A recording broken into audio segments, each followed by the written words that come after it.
ঝান্ডা উঠছে উড়বে, উড়ছে উড়বে। ছোট ভাইকে ব্যাচ পরিয়ে বরণ করে নেওয়া হচ্ছে, সাথে সাথে ফুলের তোড়া ও আমাদের উত্তরীয় পরিয়ে। এবার বক্তব্য রাখবেন সকলের প্রাণপ্রিয় বাংলার প্রতিবাদী কণ্ঠ, আগামী দিনের ভবিষ্যৎ, আমার আপনার প্রিয় নেতা, ইন্ডিয়ান সেকুলার ফ্রন্টের চেয়ারম্যান তথা ভাঙড় বিধানসভার বিধায়ক নওশাদ সিদ্দিকী সাহেব।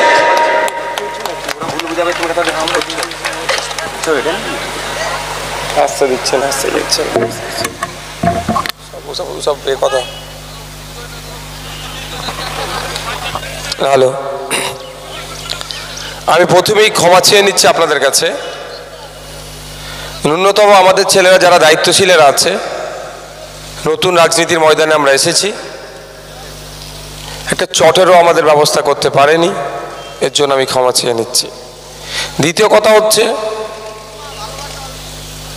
কথা হচ্ছে আমাদের যারা দায়িত্বশীলেরা আছে, সত্যিকারের কথা অর্থে নতুন এসেছে, যতটা বিজেপি টাকা দিয়ে, বিরিয়ানির প্যাকেট দিয়ে, গাড়ি ভাড়া দিয়ে এনে মাঠ ভরাই, আমরা না টাকা দিয়েছি, না বিরিয়ানির প্যাকেট দিচ্ছি, না গাড়ি ভাড়া দিচ্ছি, এসে মাঠ ভরে যাচ্ছে, এটা ওরা বুঝতে পারেনি হয়তো। আমাদের ম্যানেজমেন্টের অভাবের জন্য আপনাদেরকে আমরা চট দিতে পারিনি। তবে একটা কথা বলছিল, শুনছিলাম, বললো নাকি যা ডেকোরেটার্স করলে অন্য কোনো ডেকোরেটার্স করলে নাকি চেয়ার ভেঙে দেবে। আমি বললাম হ্যাঁ, কে বলবে, কে বিশ্বজিৎ দাস না কি আছে না, ওকে আমার নাম বলে দিবি, আমি এসেছি, আমার চেয়ার একটা হাত দিতে বলবে। ওই বিজেমুলটা তো, ওই বিজেমুলটার কথা বলছিলাম, ওরা ওদের দল করবে তো। হ্যাঁ, কখন বিজেপিতে কখন তৃণমূলে উনি নিজেই জানে না। উনি আমার সাথে সামনে দাঁড়িয়ে কি কথা বলবে ভাই? এখন বিজেপির ভোট নিচ্ছে, এখন তৃণমূলে আছে, 4 তারিখের পরে আবার বিজেপি হয়ে যাবে। কেউ দায়িত্ব নিতে পারবে? মমতা ব্যানার্জি নিতে পারবে ওনার দায়িত্ব? অভিষেক ব্যানার্জি নিতে পারবে? আপনার পাড়ার চারানা তৃণমূলের নেতা তোর কথা তো দূরের কথা, অভিষেক ব্যানার্জি, মমতা ব্যানার্জি জোর গলায় বলতে পারবে না 4 তারিখের পরে ওই বিশ্বজিৎ বাবু বিজেপি করবে না। কারণ আমরা দেখলাম তৃণমূলের নেতা ছিল, বিজেপির বিধায়ক হয়ে গেল, বিজেপি ছেড়ে তৃণমূল করছে, এখন করছে, আগামী দিনে কি করবে বোঝা মুশকিল। আর এগুলো হচ্ছে অকবার দেওয়া হচ্ছে, বুঝতে পেরেছেন? এটাতে বিজেমূল একে অপরের সহযোগিতা করছে। বন্ধুগণ যারা উপস্থিত হয়েছে, ইন্ডিয়ান সেকুলার ফ্রন্টের পক্ষ থেকে বনগাঁ লোকসভাতে আমরা কন্টেস্ট করছি। এখানেও খামচিহ্নে ভোট চাইতে আপনাদের কাছে এসেছি। আপনাদের মূল্যবান ভোট নিয়ে আমরা পার্লামেন্টে যেতে চাইছি। পার্লামেন্টে গিয়ে আপনাদের হয়ে কথা বলবো, আপনার অধিকারের হয়ে কথা বলবো, আপনাদের অভাব অভিযোগগুলো পার্লামেন্টে আমরা তুলে ধরবো এবং কনসার্ন ডিপার্টমেন্টাল যারা মিনিস্টাররা আছেন এই অভাব অভিযোগগুলো তারা সমাধান করবে। একটা জনপ্রতিনিধির কাজ যেটা হওয়া দরকার সেটা করবে। কিন্তু দুঃখের বিষয়, আজকে শুনছি এলাকাতে বামেদের বন্ধুরা, কিছু জায়গায় কংগ্রেসের বন্ধুরা আছে, তারা বিজেপি, তৃণমূল তথা বিজেমূলের যতটা না বিরোধিতা করছে, আইএসএফ এর তার থেকেও বেশি বিরোধিতা করছে। কারণটা কি ভাই? আমি ইতিপূর্বে বলেছি, সকালবেলায় বামপন্থা রাজনীতি করছে, সন্ধ্যের পরায় সূর্যাস্তের পরে এরা তৃণমূল হয়ে যাচ্ছে, এরা বিজেপি হয়ে যাচ্ছে, এরা আরএসএস হয়ে যাচ্ছে। মিলিয়ে নেবেন বাড়িতে গিয়ে, বুথে গিয়ে। আমি দেখছি, লক্ষ্য করছি, আমার বামপন্থী বন্ধুরা তৃণমূলের বিরুদ্ধে যতটা না কথা বলছেন, বিজেপির বিরুদ্ধে যতটা না কথা বলছেন, তার থেকে বেশি বিরোধিতা আইএসএফকে করছে। কারণটা কি? আইএসএফকে সহ্য করতে পারছে না।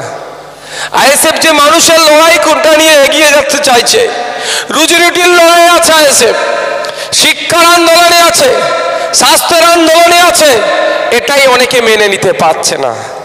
এই এলাকাতে, স্বরূপনগর এলাকায় নমশূদ্র সমাজের মানুষ বেশি বসবাস করেন, মুসলিম সমাজের মানুষ বেশি বসবাস করেন, ঠাকুর হরিচাঁদ গুরুচাঁদ ঠাকুরকে মান্যওয়ালা মানুষ এখানে অনেক বসবাস করেন।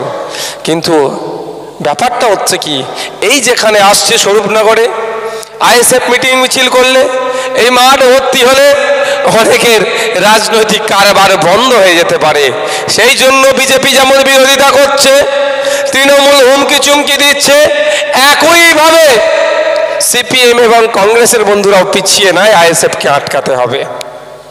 তবে একটা কথা আমরা মনে করি আমাদের লড়াইটা হচ্ছে মানুষের অধিকার সুনিশ্চিতের লড়াই, আমাদের লড়াইটা হচ্ছে রুজি রুটির লড়াই, আমাদের লড়াইটা হচ্ছে এই স্বরূপনগর এলাকার কৃষকরা আছে তাদের বসিক গড়াই বাড়ানোর লড়াই, আমাদের লড়াইটা হচ্ছে এই হাসপাতালের যাতে পর্যাপ্ত পরিমাণে ডক্টর থাকে, নার্স থাকে এবং ঔষধ থাকে, মেডিকেল ইকুইপমেন্ট যাতে অ্যাভেলেবেল থাকে, তার আমাদের লড়াই।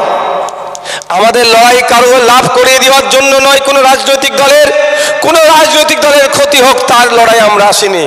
আমাদের লড়াই, আমি কৃষক, আমি দিনের শেষে অর্থাৎ মাস গেলে আমি কত টাকা ইনকাম করছি, সেটা কতটা বাড়ছে কতটা কমছে সেটা সুনিশ্চিত করার লড়াই আমাদের, ইনকাম বাড়ানোর লড়াই আমাদের। সেই জন্যই আমাদেরকে বিভিন্নভাবে দেখে দেওয়ার চেষ্টা হচ্ছে। তবে কে কি সার্টিফিকেট দিল তা নিয়ে আমি একবারও ভেঙে পড়ি না, কে কি বলল তা একবারের জন্য আমি ভাবি না, কারণ মন জানে পাপ আর মা জানে বাপ। আমাকে কে জন্ম দিয়েছে, আমার সার্টিফিকেট যাই থাকুক না কেন, আপনাকে কে জন্ম দিয়েছে, যাই সার্টিফিকেটে পিতার নাম থাক না কেন, আপনার মাই ভালো করে বলতে পারবে আপনার জন্মদাতা বাবা কে। আর আপনি অন্যায় করছেন কি নাই করছেন, আপনার এটা কে বলবে? মন বলে দেবে।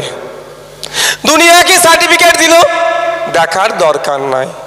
কদিন আগে দেখছিলাম, বাবু তোমরা বসো, নালে নিচে গেছে ওখানে বসো, এখানে বসার জায়গা আছে বসো, নাহলে একদম ওখানে চলে যাও, আর এখানে গল্প করার জায়গা নয়। কিছুদিন পূর্বে আপনারা দেখেছিলেন নূপুর শর্মা হযরত মুহাম্মদ সাল্লাল্লাহু আলাইহি সাল্লাম সম্পর্কে বাজে মন্তব্য করেছিল, একজন বিজেপি নেত্রী। তার প্রতিবাদ যখন পশ্চিম বাংলার ধর্মপ্রাণ মানুষেরা করছিল, মমতা ব্যানার্জি তখন কিন্তু দিল্লিতে গিয়ে প্রতিবাদের কথা বলেছিল, তাই তো নাকি? যেটা দিল্লির বিষয়, দিল্লিতে গিয়ে প্রতিবাদ করতে।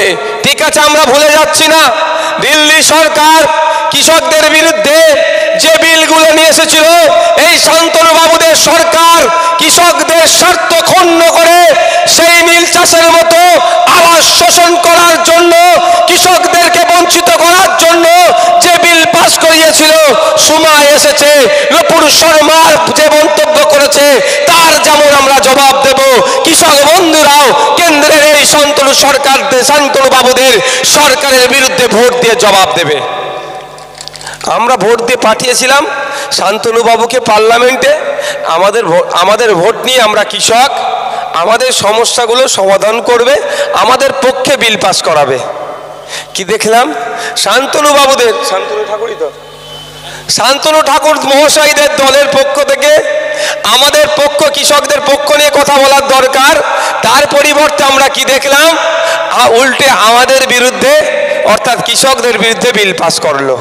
তাই বনগাঁ লোকসভার মানুষেরা, স্বরূপনগর বিধানসভার মানুষেরা, আপনারা যারা কৃষক আছেন, এই অপদার্থ শান্তনু বাবুদের সরকারকে নতুন করে ভোট দিয়ে আবার সরকারে আনবেন? একটু জোরে বলুন। আমরা কৃষক, আমাদের স্বার্থের কথা যারা ভাবে না, আমাদের বিরুদ্ধে যারা বিল পাস করিয়েছে তাদের বিরুদ্ধে আমরা ঐক্যবদ্ধ হয়ে ভোটটা দেবো। পশ্চিমবাংলায় 70% মানুষ প্রত্যক্ষ পরোক্ষভাবে কৃষিকাজের সাথে যুক্ত, আর প্রত্যক্ষভাবে প্রায় 50% অধিক মানুষ কৃষিকাজের সাথে যুক্ত।